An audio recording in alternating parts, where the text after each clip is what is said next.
welts and rashes, bloody noses, and a whole slew of other horrible things. But he pursued. And I've asked him numerous times to please stay out of those creeks, please. But the one thing you have to understand about my husband is that he's a determined man, and when he is given a task or a mission, he's relentless, and he will strive to get whatever it needs done finished and complete. Amen. He's a man of his word, and I've never seen him back down from anything, nor any entity that has stood in his way. You know, the people of East Palestine, they love him or they hate him. They love him for what he has exposed in these creeks, or they hate him for what he has exposed in these creeks. But he will always risk everything to do what is right, to pursue justice, and he will fight for everyone, not only the individuals here in East Palestine, but every single person in Congressional District 6. So it is with great pride I'd like to introduce you to my husband and hopefully future Congressman, Dr. Rick Chai.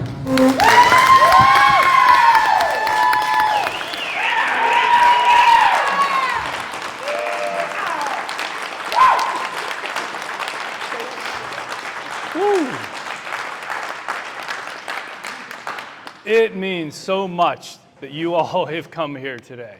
I was driving here, I was going to say, hey, who's going to show up and look at this place? I don't think there's barely an empty seat here. Thank you, thank you, thank you so much. So let me tell some of the people who do not know who I am. So my father came here. I'm going to say escaped communist China. It wasn't communist at the time. You know, there was a time that America was very similar to China, or China was similar to America. And I remember him telling me that he described it as they saw Mao coming over the hill, meaning that you would see friends or neighbors start being influenced by the communists. And he came over on a college visa. Well, my grandfather, his father, was a senator in China. When he came over, then the communists took over in China and the whole family was imprisoned. He would never see his father again, as he would mysteriously, of course, disappear. So my father, he loved the Chinese people. And I got to visit China once, and they're the greatest people. You know, everybody is very similar. We all want the same basic needs and wants. But he despised the Chinese government. So my father came here legally. He then took his citizenship, and he said that was the proudest moment of his life. And he told me how important freedom was here. So for the last year, well, let me back up a little. I'll tell you a little bit more about who I am. At a young age, I became involved in the martial arts. I had got my black belt. And I trained at a school in Rochester, Pennsylvania. I grew up right across the border here in a town called South Beaver. I would actually come to East Palestine as a kid to work out, and there was a gym, Main Street Gym. Anybody remember that? It was under a church. And then we'd get to go to the dairy mill. And I have a story about that. Should I tell that story, Tammy? We would... I love raspberry ice cream. And when you'd get it at the dairy mill, you'd poop purple for about a week. So probably wasn't organic, but I was able to train law enforcement, hundreds of people through my many years through the martial arts. Then I became interested in bodybuilding, was a competitive bodybuilder. And then I hurt my back and I got introduced to a chiropractor. And it changed the whole course of my life. I was at Pitt at the time. I wanted to become a medical doctor. But this man with his two hands changed my entire career, or my career path. So I became a chiropractor. I built one of the largest chiropractic offices in the nation in a small town of 300, as people would drive long distances to see me. Doctors used to fly in to see what we were doing, and that was in my 30s, so I know how to run a business. But for the past year, I kind of put that on hold. Now, I didn't close it up, but we were, the first week after I call it the chemical bomb, the cops came and made our office close, and since then, just as many of you have been so involved in what happened here, our lives were kind of put on hold. So for the past year, I've been exposing the lies and deception and corruption of what has happened here. I've exposed the chemicals that are ever present in the creek. The creeks have never been properly addressed. So I don't know of another instance where the entity that caused such a catastrophe was in charge of the cleanup. And I want to talk about my plans after, not when, not if I win, but when I win. I'm going to talk about some things that in other towns, because we never thought this could happen here. Never in a million years. And it can happen in anybody's town. Whether it's this, and I'm pro-drilling. We've got the Marcellus Shale under us, and we need that. But we also have to set standards, and in case something happens, there's going to be ramifications for those companies as well. So I have a plan for that. But for the past year, I wanted to talk about local, state, federal corruption. That's part of what I'm going to run on, because there's corruption in every town. All right, and it's impeding prosperity. It holds people back. This entity came into our town, and we've pretty much been we've lost a year out of our lives. Is that correct? And I know we're going on and doing our things, but we're worried about the long-term health aspects of what's happened here. This is the first time I've done this. On Christmas Day, then I duplicated this. What I'm about to tell you, I duplicated this the last couple days with media in town. So I was down in the park. I usually go through the creeks. I'll put the military gear on. I'm usually walking through with a staff. And as I walk through, the chemicals come out, and I'm poking the creek, and the chemicals come out. Since I'm talking about that, I want to also add this. You know, when the EPA takes their tests and they dip the water dip their test tubes in the top of the water, and they say everything's clean. Yet when I walk through the creek and chemicals come out, I ask you, would you take, if I gave you a glass of water, and I said there are deadly chemicals that are heavier than water at the bottom of that glass, and there's clean water on top, would you drink out of it? So that's what we're being told here. You know, they can get their tests. I know that there was a point, but let me stick with what I did on Christmas Day. Christmas Day was the first time I took a shovel 2 miles south of the derailment in the park where children play. I dug dirt out of the dry bank, and I chopped that dirt up and I threw it in the creek, and chemicals came out of that dry dirt. I don't believe they'll ever get the chemicals out of this land. They waited too long. At first they said, hey, we can't address the creeks until the crash site is finished.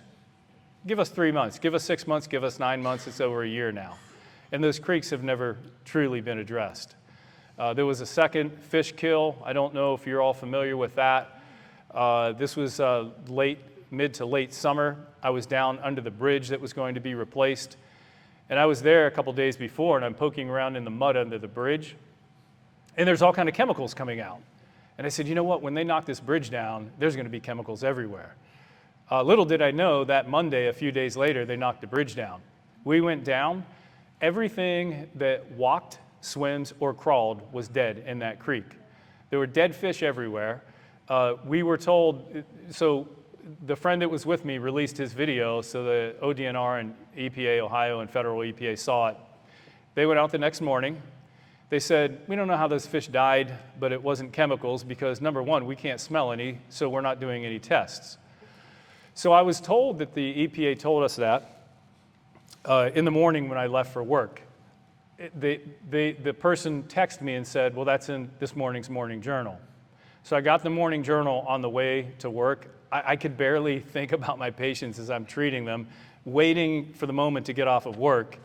We headed down with my friend Jake here, who's in the audience. I had that newspaper in my hand saying there are no chemicals, we can't smell them, therefore we're not testing for them. As I'm walking through the creek, as these chemicals are boiling up around my feet, and that's all on film. We have been lied to, we have been deceived. I don't know how far the tentacles of big corporations today dig or run into our government, but I've got an idea they're pretty deep. And when I get into Washington, I'm going to do my best to change that.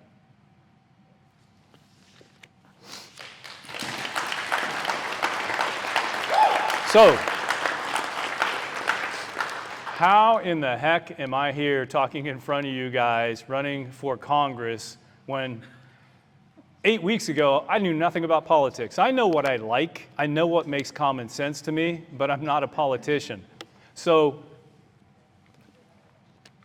tell me if you people from East Palestine haven't felt what I'm about to tell you. So I reveal these lies. A newsletter comes out. Oh, let's back up. I'm the only doctor I know that routinely tested people for chemicals here. Where in the world does a catastrophe like this happen? You dump hundreds of thousands of gallons of deadly chemicals in land, water, and air, and then there from burning it, and then you say, the CDC says doctors don't test. Don't test. How do you not test people? So when I started routinely testing for these chemicals, the ratio of people that came up positive with benzene and vinyl chloride metabolites in their body was shocking. I mean, I just expected it when it came back. We have 2 here that unfortunately tested positive for benzene and vinyl chloride. And now that man has had to gone through surgery and chemotherapy and radiation. So here's the thing. Was it from the train derailment and subsequent chemical spill and burn or chemical bomb? We don't know, and that's just what the companies want. That's what they're relying on. So we have to hold them accountable when things happen like this. So let me know if you all felt like this. When I would show something, they would say, benzene. They probably pumped gas and spilled gas on themselves. Vinyl chloride metabolites. They probably chopped up 10 pounds of onions the night before at a picnic. So the carrot and the stick. You know the concept of the carrot and the stick? You make a donkey walk toward the carrot on a stick dangling from a string in front of its face, and it keeps walking toward it. That donkey will give up if every once in a while it doesn't get a bite of that carrot. And that's what we all felt like, because we disprove everything they say and nothing happens. The big wheels keep on turning, right? Nothing happens. There's no ramifications. So you walk around in a almost catatonic zombie state and you just give up. So I'm coming home from work on a Wednesday night, busy night, seeing a lot of patients, come home. My wife doesn't even greet me. She's cooking dinner. She turns to me and she says, "Rick, you need to run for Bill Johnson's seat."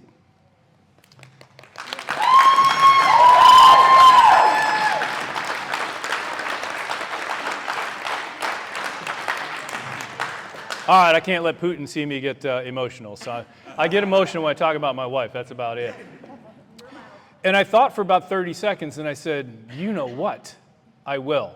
Did you ever see that movie Shawshank Redemption? Yes. Andy Dufresne's carving his initials in the wall, and the failed concrete, a chunk falls out.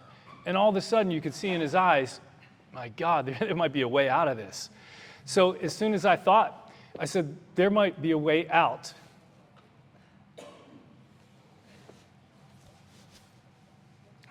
For me and all of you. So that is why I'm running. And that's the most emotion you're going to get. All right?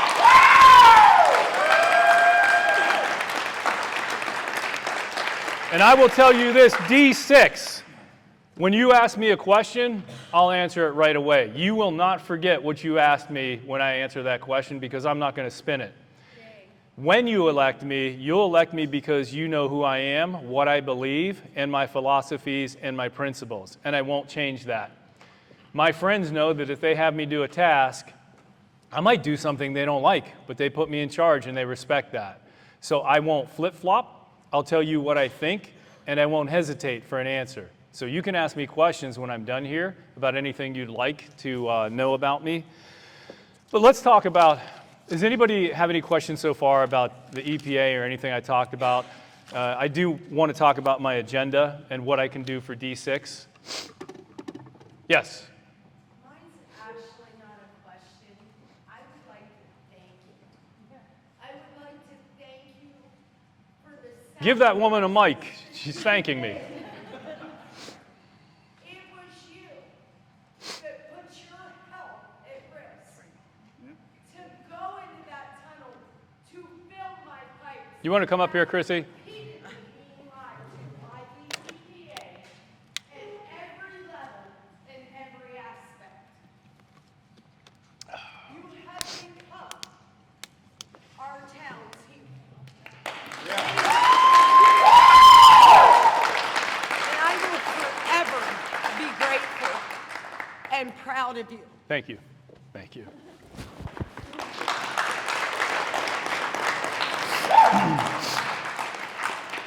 Love you, Rick. Thank you. Oh, hey, this reminds me thank you. Pennsylvania loves me. Okay. So that reminds me. Let me talk about some things that are the elephant in the room. So actually, in this short amount of time being in politics, I've been sleeping 3 to 5 hours a night, and I have more energy than I've had in years, okay? Because there's a cause behind this. But listen to what I'm going to tell you. They say this guy has no experience. I didn't have any experience in chemical catastrophes either. Problems are easy to solve if you go at them in a systematic, thoughtful way. Actually, politics, I am already realizing, guess what? Politics is not hard. It's not hard. What makes it hard is the agony these politicians go through because they don't know what to do because they're trying to be true to who they're beholden to. They're not trying to piss a friend off. They're not trying to piss off somebody that gave them money. The actual decisions you make are not that hard if you're already principled and you know what you believe. So you may notice that, hey, how's this? You know you're an outsider if Ted Nugent endorses you. Now, those of you that don't know who Ted Nugent is or why he would endorse me, Ted Nugent, he was my very first rock concert. And, he's running around in his 70s in a loincloth shooting flaming arrows. But he's an ultra-conservative. I am an America First Republican. And that doesn't mean, people get the wrong idea about that. We're fiscally responsible. We believe, I'll tell you what I believe in a moment. That doesn't mean I don't love everybody. When people came to me for blood tests, I didn't ask, are you Democrat? Are you an independent? Are you a Republican? When people ask me, hey, can you come check out my basement? Look at the creek, it's flooding. There's all kind of chemicals near my house. You're a Democrat, I'm not coming over. My mind doesn't think that way. And especially when there is human health at risk, that's where I draw the line, and that's where we have to get better. So, endorsements. You will notice that the people, like many of you in this town, those are my most important endorsements. If you go to my endorsement page, they're just filled with townspeople and people that I grew up with. Those are more important to me than any celebrity could ever give. But you'll notice something funny in this town. The politicians have endorsed someone else, while the people that are afflicted or the businesses that were injured by this have all endorsed me. I'm proud to say that Edwin Wang of Saran Fab, here's an immigrant who came to live the American dream, and his dream was decimated. He's been raped, actually. When you look at his business now and the mess that it is, and I think I'm one of the only, I know he didn't have any of my opponents tour his factory. I toured his ghost town of a factory yesterday. Saran Fab, by the way, for those of you who don't know, is the big blue building the train derailed next to, spilled its chemicals under. And those they've never addressed that, by the way. those chemicals didn't say, I don't like to be in the shade, I'm not going under that building, all right? So I contend that there's still heavy contamination under that building. But when I went in there, there is water flowing into that building like a waterfall, like Niagara Falls. And he has this huge pump pumping it out and taking it around the back. And nobody knows that. So we took water tests, water samples to test that water coming into this building the other day. But you may notice also that our mayor, I want to address this, that he endorsed one of my opponents. What happened was, after that, for some reason he Facebook messaged me, and I'm on Facebook a lot more than I used to be, but he Facebook messaged me, and then he unmessaged me very quickly. But I happened to be looking at the phone when he did, and I've got a decent memory, and I saw his number, so I just called him back. And so we started talking, and he said, Rick, I really wanted to endorse you. He said, how awesome would it have been to have a congressman right down the street in East Palestine, Ohio? But he said, but after the things you said about me, as a man, I just couldn't do it. And that reiterated how I felt about our mayor. So to achieve something in life, you have to have some ego, okay? And my wife might tell you I have a big one. I don't know. But I know when to put that ego aside when something productive can be done. So basically what he's telling me is he thought I was the best man for the job. He wanted to endorse me. He thought maybe I could help the community. But because of what I had said about him, his lack of attention or his lack of speaking up, and I believe silence is the worst form of cowardice. Never speaking up for the hurt, injured, or displaced residents, all because there's a dangling $25 million park from the entity that caused this. And what good is a park, God forbid, if people get sick here? So that's where I stand on that.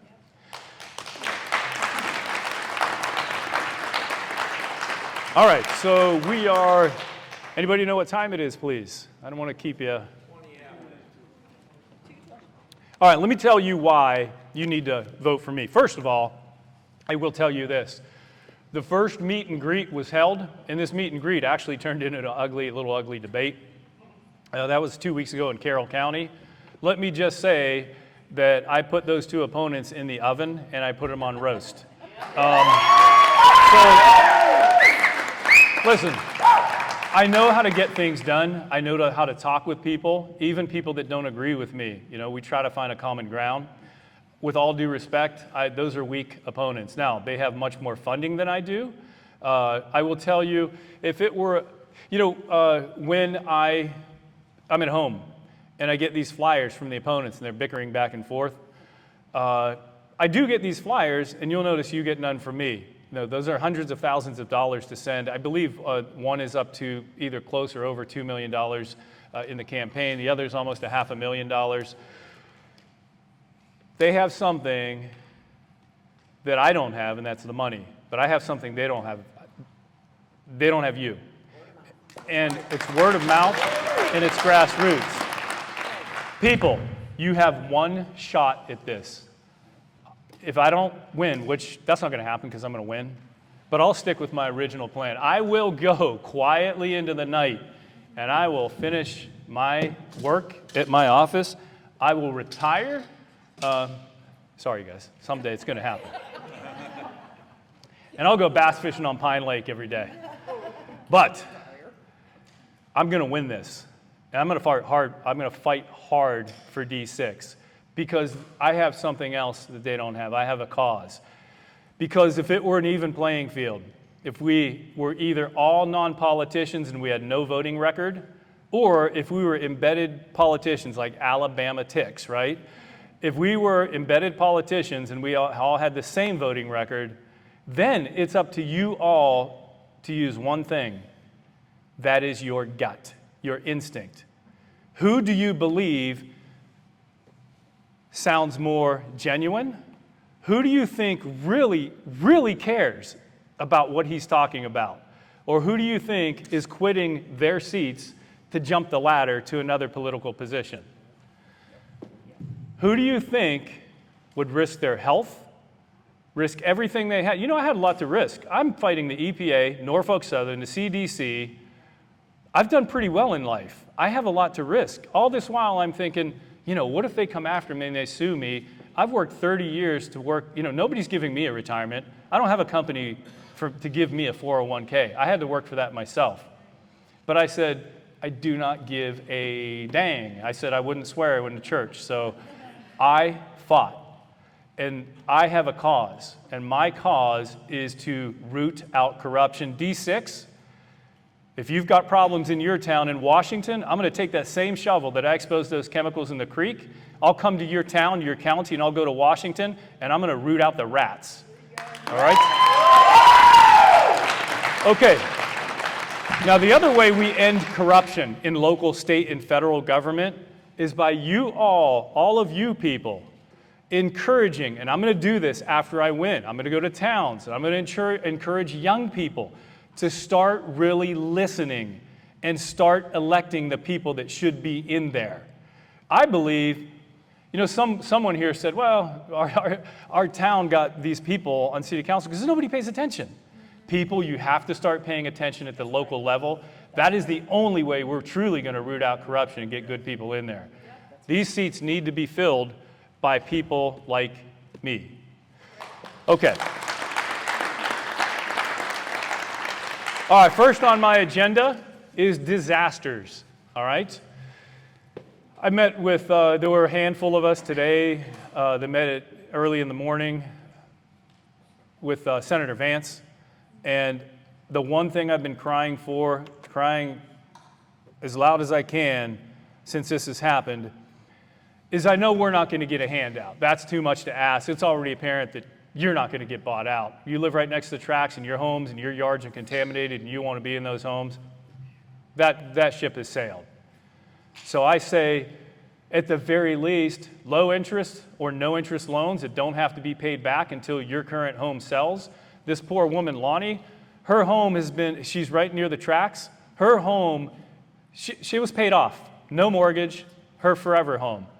She had to move out. It's so contaminated. All right? She now has a second mortgage. They can't afford $1,500 a month, but that's what they're paying. So no or low interest loans that you do not have to pay back until your current property sells.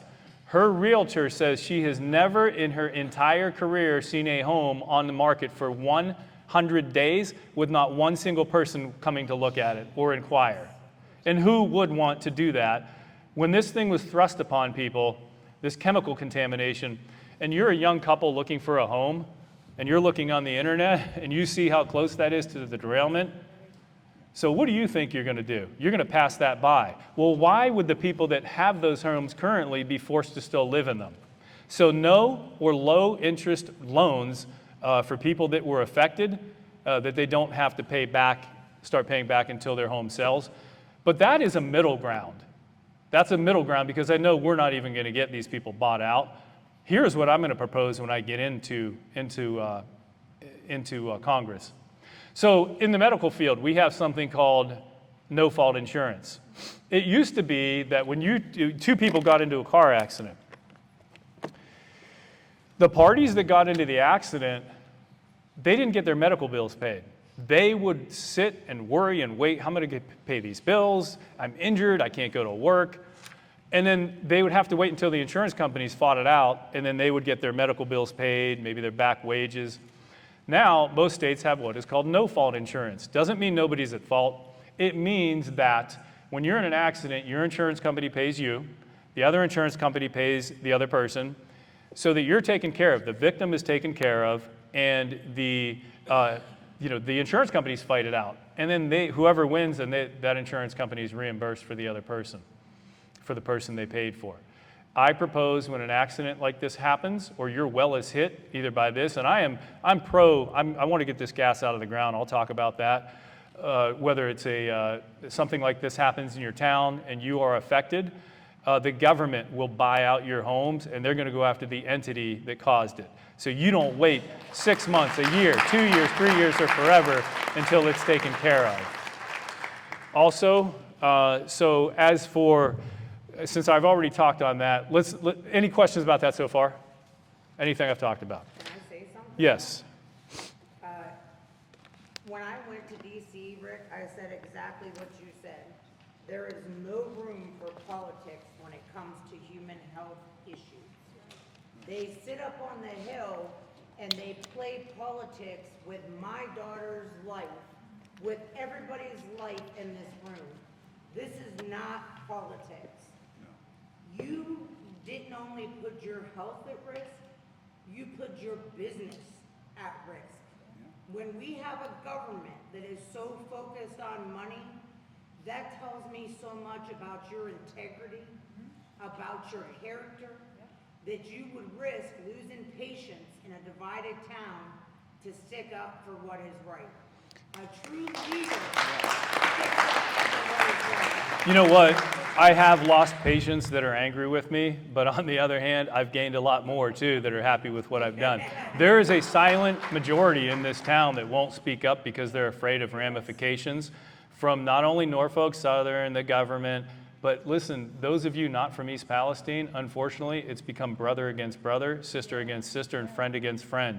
Because when something like this happens, you know, I was shocked, going a little off track here, so I want to, you know, not keep you here all day.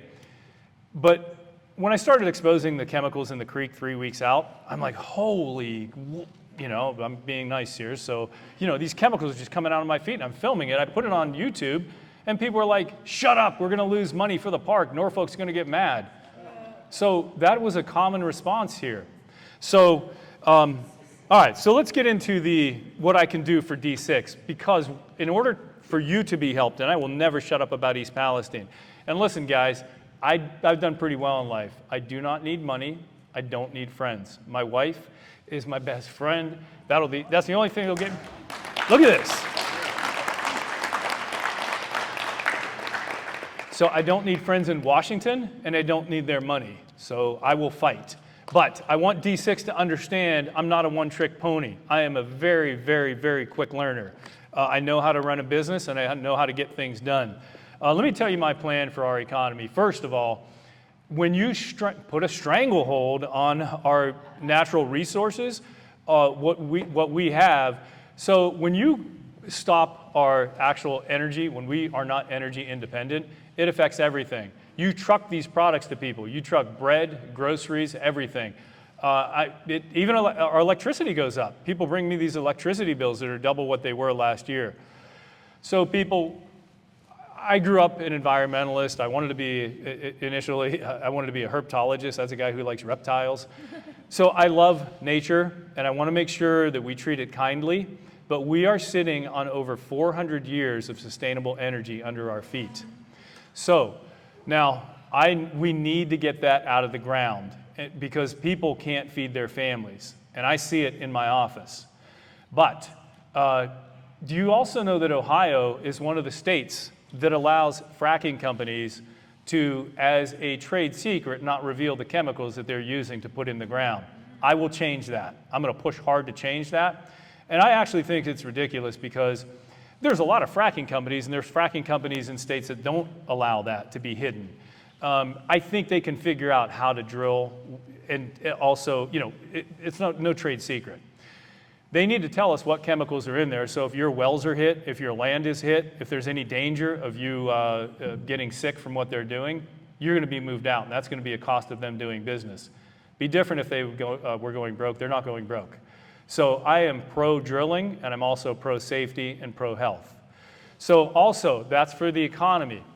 However, if you have an economy that, just going to say it, as I treat more and more patients, it may be a mixture of things being so overpriced now in the economy.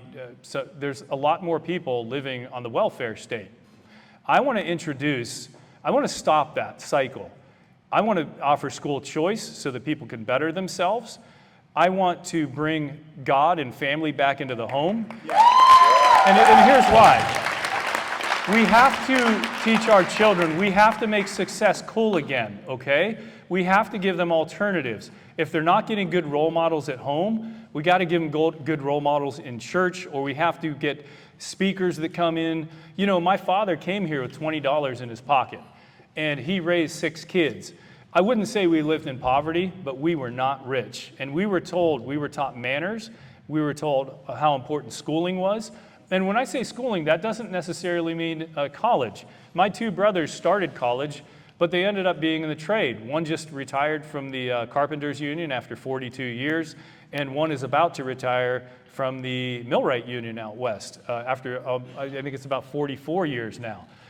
We have to get people. See, if you raise the economy, but people are taking too much from the economy and not putting back in, then that's a problem. So I want to raise our education standards. I want to give people in the inner city. I want to go in and help those people because I have a kinship with them as well. Whoever that may be that is struggling in life. And I know that, let's say if we even give them better schools, but they come home to a stressful home, maybe a one-parent family or whatever it might be, or there's fighting or arguing in the family, it's very hard for that person to stay on track. They just kind of want to give up, and they end up hanging out with the wrong people. So that's part of my agenda as well. Make success cool again for these kids. All right, so now, not being a one-trick pony, I've already met with police chiefs, undercover task force for childhood trafficking, and this is all in an 8-week period of time.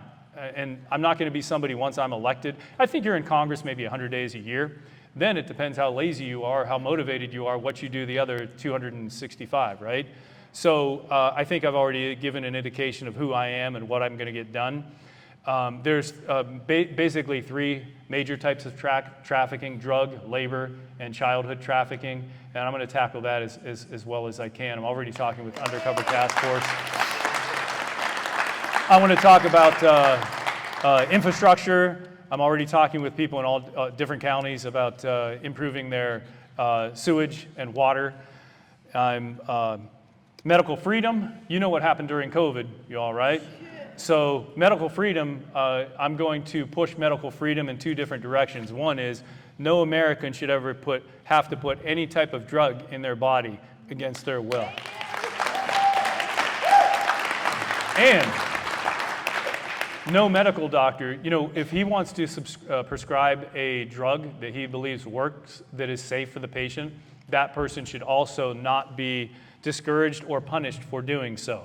And so there's a lot of off-label medications that we know that work, but because they're made for pennies on the dollar and not patented anymore, they refuse to allow these doctors to give them for things off-label use. I'm going to change that, or do my best to change that.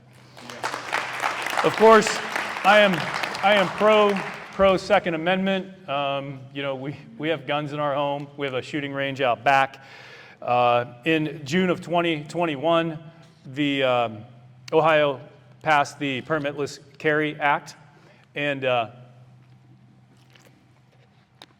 lot of activists said, "What a mistake! Murders are going to go up. You guys are insane." You know what happened?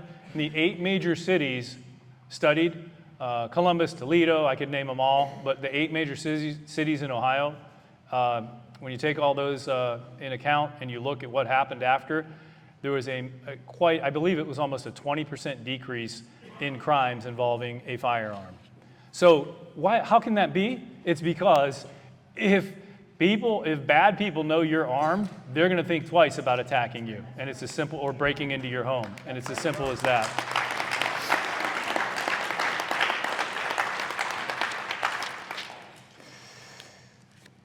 Term limits. Some people are not for term limits. I'm for term limits. That's 3 limits for me and 2 limits for a senator. That is 6 and 12 years. However, I will change my position. I'm willing to change my position on that. If we find somebody good that we want in long term, as long as we go back to paper ballots and we get rid of the voting machines. I, for one, have no trust in our voting system right now. We can go to watermarked, serial numbered ballots where you get a tear off. I'll go into my plan, but I'm just touching on what, the basics on what I believe. The police I talked to, they keep doing their job, but the prosecutors are just letting the people go, and they're worried about overcrowding. I know Judge Arpaio, he had a successful program when he gave people the option, nonviolent offenders, the option of doing hard labor to get an early release. And I think that worked pretty well, so I'm pushing that. So here's some other things that, listen to this. We need to stop the illegals from coming in. When I said that, I said that on Facebook the other day, and somebody said to me, "You're a racist. You're a racist. You have a Chinese man. You're endorsed by a Chinese man, but you're racist against Latinos." And I said, "Well, who's racist? You assumed that when I said illegals, I said Latinos. I would never classify one group as illegals. I do not care if Chinese people are coming over our border illegally. They got to go, okay? There are good veterans. There are American people that need these jobs. I talked with the unions. There are large groups of illegals working all through Youngstown, and they're not paying Social Security. They get around the system by claiming independent contractors, 1099s. They're not paying. The local municipalities are losing revenue and taxes. We're losing money from them not paying into our Social Security. Listen, it's just a fiscal policy that if we're doing our part and we've worked and we're paying into the system, it's just what has to be done. So also, the other thing I wanted to touch on about that, there is a border crisis, and I'm not just talking about the southern border, it's the Ohio border. I just lost another patient's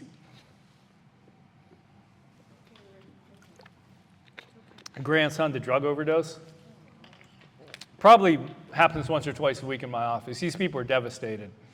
And these people come from good homes. You do not know if it's going to affect your home or not. Because once those drugs get into your home, it's very hard for those people to break that habit. If you want to stop eating potato chips, stop bringing them into your house, right? The first rule of drug prevention is stop bringing it into our state. And that's largely coming over our southern border. We need to close that border now. I can't imagine what's going on down there, and even Democrats are agreeing with that now as they see this happening in their states. So let me touch on just a couple other things that are much smaller. I've always been into physical fitness. I was recruited by our high school football team because I could run the fastest in school. I was recruited for running back, but then Spider-Man came on TV after school, and I said, Coach wanted to kill me. I'm going to go watch Spider-Man. So I gravitated toward then the martial arts. I want to get physical fitness back in schools, but there's a lot of people that fall through the cracks. I want to institute a program for people that maybe want to do yoga, jiu-jitsu, martial arts. Get these people feeling independent and proud of themselves and getting self-confidence, because the martial arts helped me tremendously when I was growing up. I'm pro raw milk and raw dairy. To you, many of you, that means nothing. When we pasteurize and homogenize milk and dairy products, it kills the living enzymes in them. As a half Asian, I've never been able to drink milk, and I thought I was lactose intolerant. I wasn't lactose intolerant. Many years ago, when I started drinking raw milk, I can drink a whole gallon of raw milk, and studies show how healthy it is for you. So I'm getting back in. I want to push that as well. And no insider trading. I'm going to do what I can do to get rid of insider trading for politicians. Yes. And what time we got? I think I've covered quite a bit. I am D6. I just want to say, they say I can't win. I don't have the millions of dollars in funds. I have you guys. Do you remember, I always end with a rowdy Roddy Piper. Yeah. We're in a church, I can't do that. So, I'm going to end with this. Does anybody here, you all old enough to remember the ragtag amateur American hockey team that went to the Olympics and they went against the Russians and unsurmountable odds, could never win, but they won. You remember what that was called? The Miracle on Ice. So they say I can't win this, right? Not enough money, not enough coverage. And by the way, I'm driving all the way down. Is it Monday? We're driving all that way down to Washington County to meet with the commissioners about infrastructure. I think it's like a 4-hour drive. I will not stop. I'm like the Terminator. But let me get back to my story. I'm going to win this. And when I win in 2024 and I shock the world, it's going to be the Miracle on Rice. So thank you. Thank you, D6. I love you all. It means so much that you showed up, and I'm going to end there. Thank you.